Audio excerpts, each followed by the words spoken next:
Today, we're jumping into one of the shortest books in the Bible, but wow, is it powerful. We're talking about the book of Joel. It's this incredible story that kicks off with absolute devastation, but ends with a promise that literally changed the course of history. So the story doesn't waste any time. There's no slow buildup. It just dives right in with this massive, overwhelming crisis. The whole nation of Judah is thrown into chaos by a plague of locusts, and this is a plague unlike anything anyone had ever seen before. And listen, we're not just talking about a bad harvest here. This was a complete societal meltdown. Imagine waves of these insects just eating everything. The land is stripped bare, food is gone, the economy completely collapses. It gets so bad that they can't even hold services at the temple anymore. Literally every part of their life was just shattered. But right in the middle of all this panic and despair, this prophet, Joel, steps onto the scene. And he's got a really challenging message. He looks at this catastrophe and says, "Hey everyone, this isn't just a random act of nature. This is a wake-up call. This is a warning from God." He frames this whole thing around this huge biblical idea, the day of the Lord.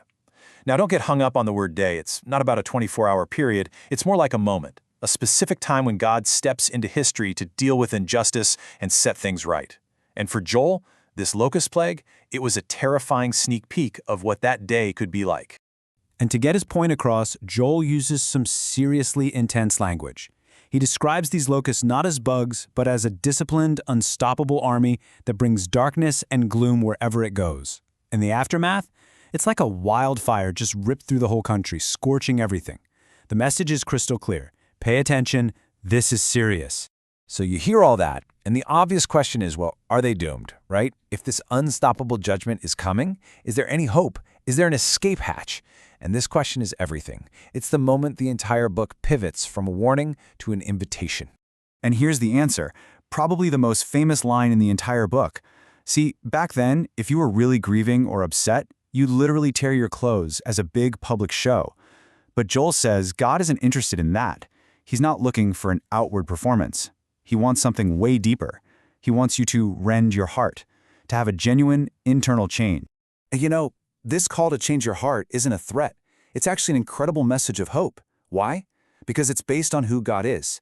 Joel reminds the people that God is gracious and compassionate. He's slow to anger, and he is just overflowing with love. The only reason this invitation is even possible is because that's his character. Forgiveness is right there, waiting. So what happens when the people actually listen? When they turn their hearts back? Well, the story takes another massive turn. Because God's response isn't just to say, "Okay, crisis averted." No, it's so much more. He makes this active, powerful, just overwhelming promise of total restoration. And this promise is one that has echoed for centuries. Notice, God doesn't just say, "I'll give you new crops." He says, "I will restore to you the years the locust has eaten." That is so much bigger. It's not just about replacing stuff. It's about God supernaturally redeeming the lost time, the damage, the trauma, and the shame that the disaster caused. And this restoration unfolds step by step. First, the source of the problem, the locust army, is driven away, gone. Then the healing begins. The rains come back to the dry ground. Then the land itself starts to heal, crops grow, and abundance returns.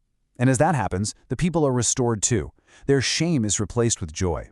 It's a complete renewal from the ground up. But just when you think the story has hit its amazing climax, it goes even higher. As incredible as restoring the land was, that was just the warm-up act. God's ultimate plan was to restore his people in a way that was deeper, not just on the outside, but on the inside, through a spiritual renewal that would truly change everything. And here it is, the absolute peak of the whole book. God promises he will pour out his Spirit, his very presence and power on all people.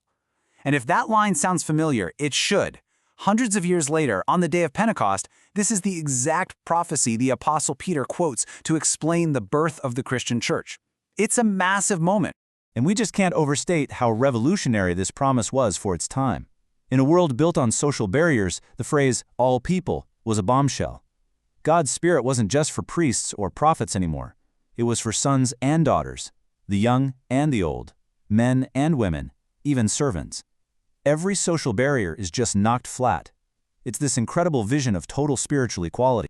So when you step back and look at the whole book, you see this unbelievable journey. It starts in the darkest pit of a national crisis and soars to this incredible promise of universal spiritual redemption. It's a masterclass in moving from the valley of despair to the mountaintop of hope. So what are the big takeaways here? I think three things really stand out. First, that even the most devastating disasters can somehow become a doorway to redemption. Second, that what God really wants from us isn't just an outward show. It's a genuine change of heart. And finally, and this is so important, judgment is never God's final word. His ultimate goal is always, always restoration and hope. And that leaves us with one final thought to chew on. Joel's message is that God can restore the years the locusts have eaten. So that kind of brings the question right to our doorstep, doesn't it? What are the locusts in our own lives? The losses, the setbacks, the years we feel were wasted, that might just be waiting to be redeemed. Thank you for watching. Please like and subscribe. It really helps us.